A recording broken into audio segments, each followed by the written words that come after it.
The statistics cannot capture the sound of a world dying.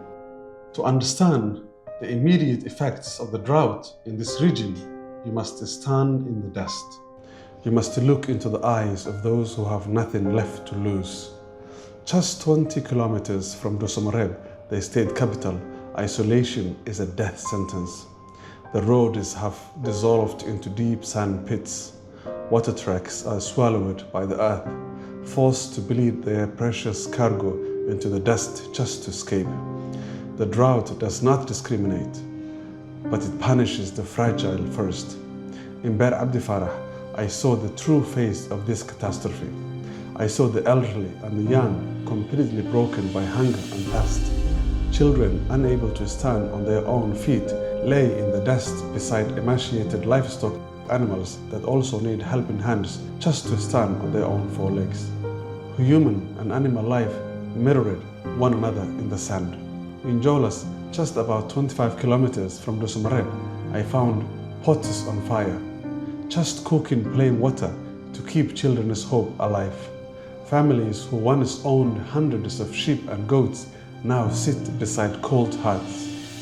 They keep the empty pots on stones to give their children a fragile illusion of hope and to preserve their dignity. It's a quiet, devastating resilience. At the school in Inamet, the classroom is the blazing sun. Children study under the skeleton of a dead acacia tree. The glare is blinding. The heat is agonizing. Half of their classmates are already gone, scattered by the wind in a desperate search for survival.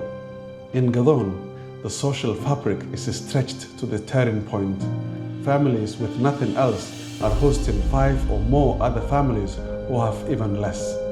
And in Hondurre, the only water available smells indistinguishable from a rotten carcass. I watched an old man drink it. It's a choice between poison today or death tomorrow. In Sangoy and Olol, the ground zero of this nightmare, the epicenter, the old boreholes have become tombs. 30-meter shafts built to bring life are now overflowing with the dead. A camel is a fortune in times of drought.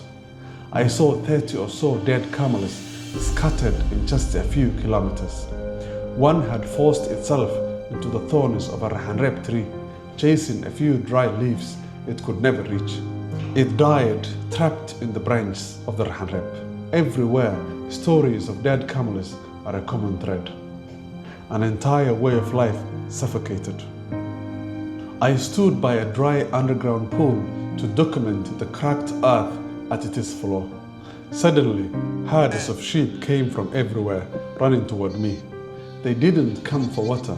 They knew there was nothing. They looked at me as their last hope. Dozens of unblinking eyes begging for a miracle I could not give them. I was in tears. I could not bear it.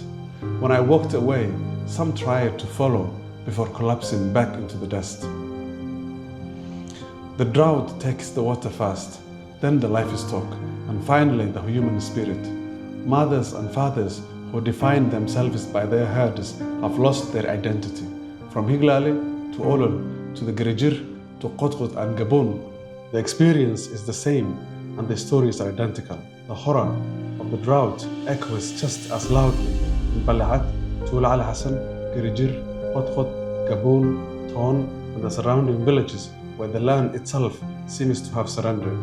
I saw communities in these areas, their faces edged with exhaustion and grief, yet smiling in the hope that the Almighty will sustain them through these difficulties. They confidently state that only in Allah's hands shall their thirst be quenched. What goes unsaid, however, is their silent mourning, the heartbreaking loss of their generational wealth, which now lies scattered as bones under the unforgiving sun. Here, survival is not a given, but an agonizing daily battle against nature's wrath. In Girijir and Qotqot, the mind is breaking alongside the body. Yet, across the land, water tracks cost from $40 to $500, depending on the distance and the state of the road. It is a ransom these communities cannot afford to pay. After every prayer, masjid imams and other community leaders beg worshippers for their last cents just to keep neighbors fed until the next day. The desperation is so absolute, it has pushed communities beyond the edge of endurance. Their patience is sustained by their faith.